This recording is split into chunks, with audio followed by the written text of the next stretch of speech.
Khamenei కుమారుడిపై కూడా Israel attack చేసింది. దాడిలో ముజ్తబా ఖమేనీ తీవ్రంగా గాయపడ్డాడు.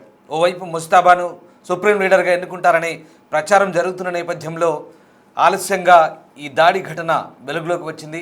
ఫిబ్రవరి 28న ఖమేనీపై ఇజ్రాయెల్ దాడి చేసింది. దాడి సమయంలో ముజ్తబా అక్కడే ఉన్నట్లు తీవ్రంగా గాయపడ్డట్లు తెలుస్తోంది. ముజ్తబా ప్రాణాలతో బయటపడ్డట్లు ప్రచారం జరుగుతోంది. ఇరాన్లోనే చికిత్స పొందుతున్నాడు ముజ్తబా. మరోవైపు దాడిలో ముజ్తబా భార్య జహరా కూడా మృతి చెందినట్టుగా తెలుస్తోంది. ముజ్తబాకు ఐఆర్జీసీపై బలమైన పట్టుంది. సుప్రీం లీడర్గా త్వరలోనే ముజ్తబాకు బాధ్యతలు అప్పగిస్తారనే ప్రచారం జరుగుతున్న నేపథ్యంలో అతను ఇజ్రాయెల్ దాడిలో తీవ్రంగా గాయపడ్డారనే వార్తలు ఇప్పుడు బయటకు పొక్కుతున్నాయి. అయతుల్లా అలీ ఖమేనీ రెండో కుమారుడిగా ముజ్తబా ఇరాన్ ప్రజలకు సుపరిచితుడే. ఐఆర్జీసీలో కీలకంగా వ్యవహరించారు. ఐఆర్జీసీతో ఆయనకు చాలా అనుబంధం ఉంది. అంతేకాదు ఆయన ఇరాన్ ప్రజలకు కొన్ని సందర్భాల్లో చేరువైనట్టుగా కూడా వార్తలు వచ్చాయి.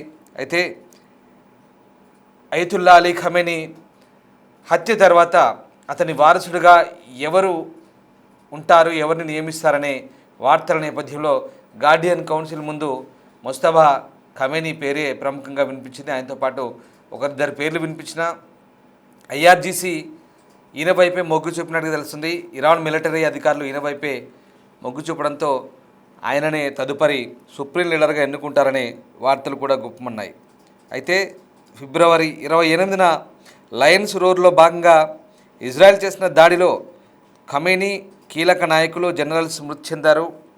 దాడి సమయంలో ముజ్తబా అక్కడి నుంచి ప్రాణాలతో బయటపడ్డట్లు వార్తలు వస్తున్నాయి. దాడి సమయంలో కాంపౌండ్లో ఉన్నారా లేదా అక్కడి నుంచి పారిపోయారనేది వెల్లడి కావాల్సి ఉందంటూ ఇంకా దానికి సంబంధించినటువంటి స్పష్టత రావాల్సి ఉంది. ఇరాన్ దివంగత నేత సుప్రీం అయతుల్లా అలీ ఖమేనీ కుమారుడు ముజ్తబా ఇజ్రాయెల్ దాడిలో గాయపడ్డట్టుగానైతే ప్రస్తుతం వార్తలు అందుతున్నాయి. ఖమేనీ వారసుడిగా ముజ్తబా పేరు ప్రముఖంగా వినిపిస్తోంది.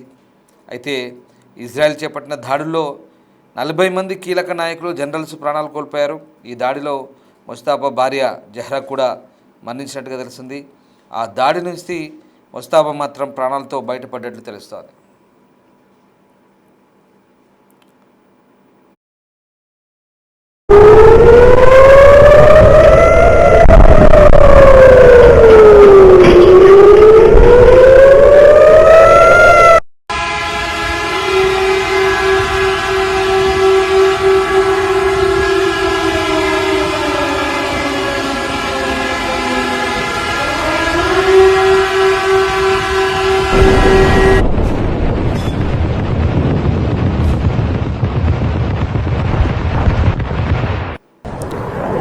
ఇజ్రాయెల్ అమెరికా దళాల సంయుక్త దాడిలో అయతుల్లా అలీ ఖమేనీ ఫిబ్రవరి 28న మట్టుబెట్టబడ్డాడు.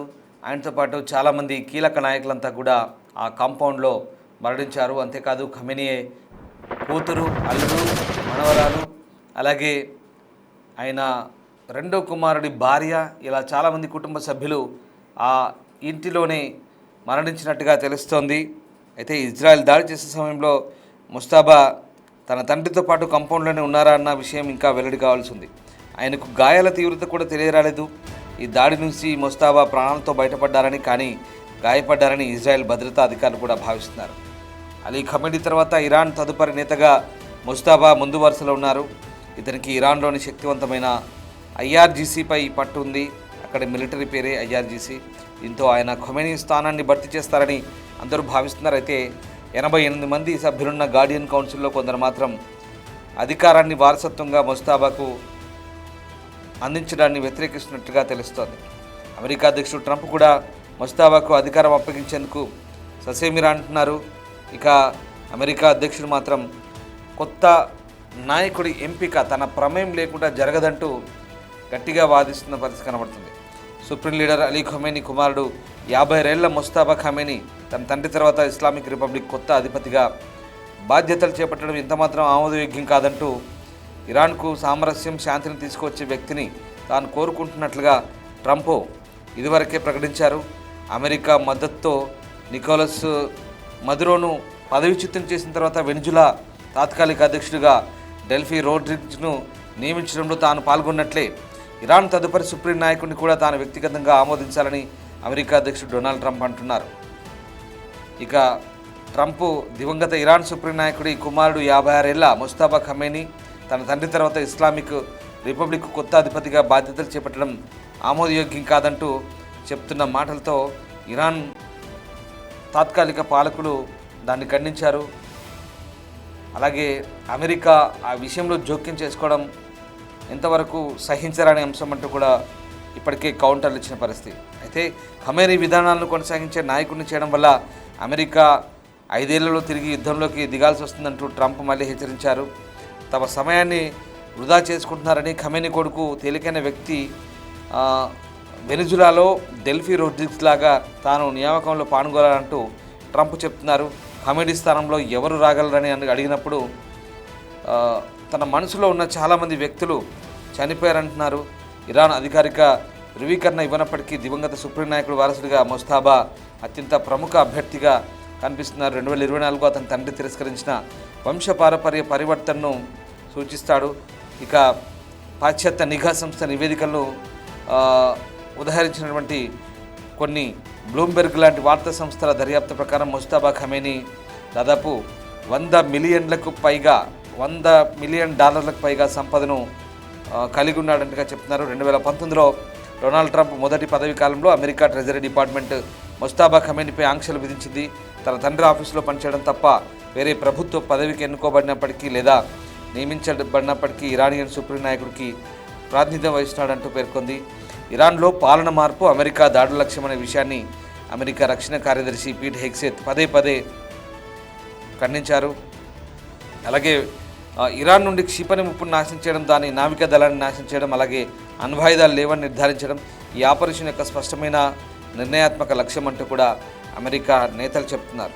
ఏదేమైనా ఇరాన్ లౌకిక ప్రజాస్వామ్యంగా కొత్త రాజ్యాంగాన్ని రూపొందించే ముందు దివంగత షా కుమారుడు రిజా పహ్లావి తాను పరివర్తన వ్యక్తిగా తిరిగి రావాలంటూ ప్రతిపాదిస్తున్నాడు. ఇస్లామిక్ రిపబ్లిక్లో ఏ కొత్త సుప్రీం నాయకుడికైనా చట్టవిరుద్ధంగా ఉంటాడంటూ పెహ్లావి ముందుగానే అన్నారు.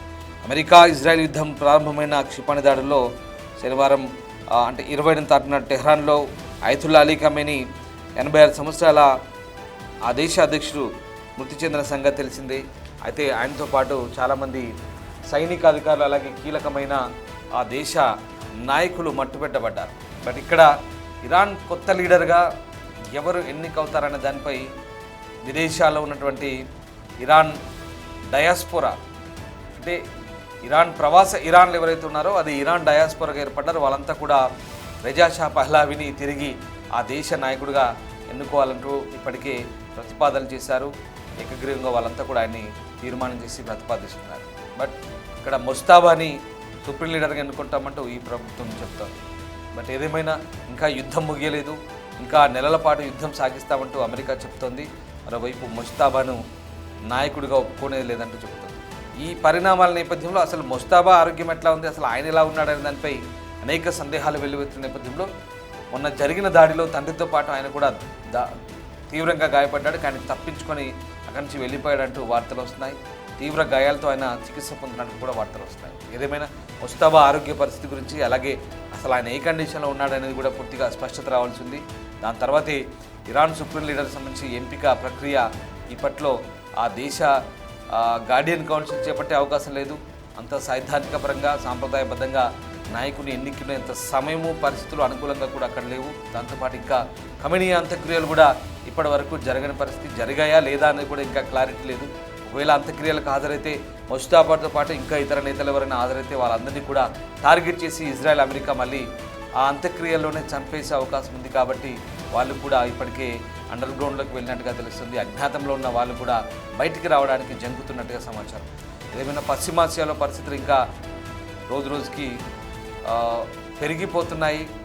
నానాటికి ఈ పరిస్థితులన్నీ కూడా ఉద్రిక్తంగా మారుతున్న వేళ ప్రస్తుతం యుద్ధం ఇంకా కొద్ది రోజుల పాటు సాగే అవకాశం ఉన్న నేపథ్యంలో నాయకత్వ మార్పు లేదా నాయకుడు ఎవరనేది ఇంకా సంబంధించినటువంటి స్పష్టమైన క్లారిటీ అయితే లేదు. బట్ ముస్తాబాకి మొన్ననే తీవ్రంగా గాయపడ్డట్టు కూడా ప్రస్తుతం వస్తున్న వార్తల నేపథ్యంలో ఇరాన్ సంబంధించినటువంటి వార్తా సంస్థలు కానీ లేదా ఇరాన్ సంబంధించినటువంటి అధికారిక వర్గాలు ఏం చెప్తారని మాత్రం ఇంకా ఆసక్తికరంగా ఉంటుంది.